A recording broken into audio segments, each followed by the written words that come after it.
गरजवंत मराठ्यांचा लढा घेऊन जरांगे पाटील मुंबईच्या दिशेने रवाना झालेत। त्यांचा दिनक्रम कसा असतो हे आपण जाणून घेणार आहोत।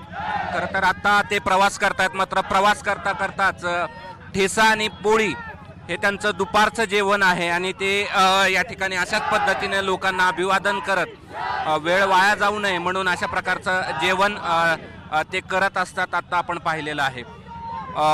खरं तर तुम्हाला जेवताना त्रास द्यायची इच्छा नाही आहे, परंतु सर्वसामान्य लोकांपर्यंत हा तुमचा संघर्ष पोचावा म्हणून तुम्हाला विचारतोय, तुमचा दिनक्रम कसा असतो? दिनक्रम मला दिनक्रमच नाही, कवा खाईल नाही, महाभारतात नाही, मी पाठ खातो, सकाळी तसंच उठतो पळतो। आता समाजाच्या बांधवानं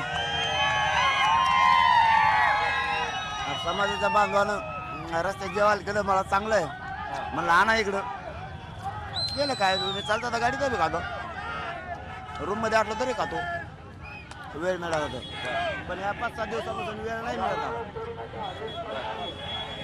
हाच ठेसा भाकरी जो आहे ते मराठा समाजाच्या कष्टकऱ्याचं अन्न आहे। खरं तर हे ठेसा आणि भाकरी, ही ठेसा भाकरी आपल्या समोर आल्यानंतर काय दिवस आठवतात? खऱ्या शेतकरी बापाचे दिवस आठवते, बापाचे दिवस आठवते। हा बोला। याच्यात लय सुख आहे, ज्याला कळतं त्यालाच कळतं, याच्यात लय सुख आहे। बरं, पण काय दिवस जुने कसे आठवले?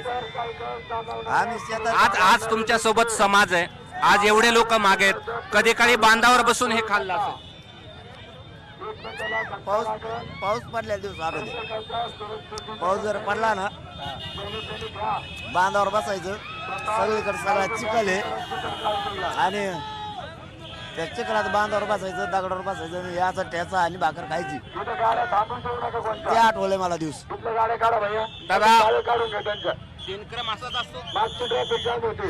दिनक्रम दररोज असंच असतो सर, बिलकुल नाही, याच्यामध्ये काही बदल नाही। दिवसांदिवस माणसं वाढत चाललेले आहेत, मिळालं तर खायचं का? मिळालं तर शेवट मग कुठेतरी करावं लागणार आहे, कुठेतरी ज्याला पर्यायच नाही। सरकार आहे,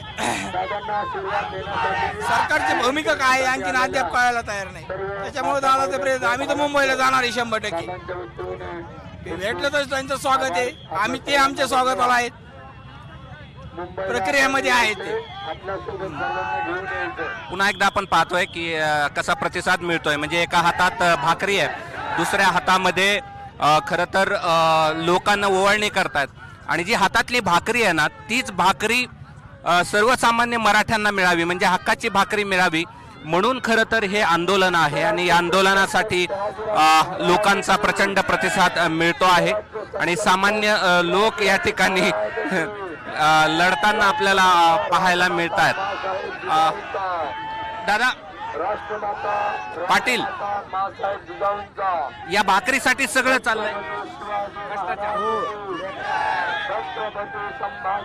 लेकराला मराठ्यांच्या आयुष्याची भाकरी मिळाली पाहिजे आणि आमच्या गोरगरिबांचे लेकरं मोठे झाले पाहिजे, यासाठी हा संघर्ष आहे। बघा एवढे लेकरं सुद्धा आज याच्यात यायले, सरकारला थोडी तरी मनाची नाही तर कसे तरी वाटली पाहिजे। हे छोटे छोटे लेकरं सुद्धा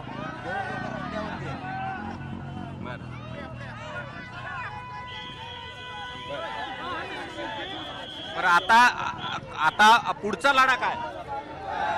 आरक्षण तर मागं येत नाही मी आता, आणि हटत सुद्धा नाही, हटणार बी नाही, हटणार सुद्धा नाही, काही झालं तर नाही हटणार। ही अशा प्रकारची ठेसा आणि पोळी खाऊन हा लढा सुरू आहे।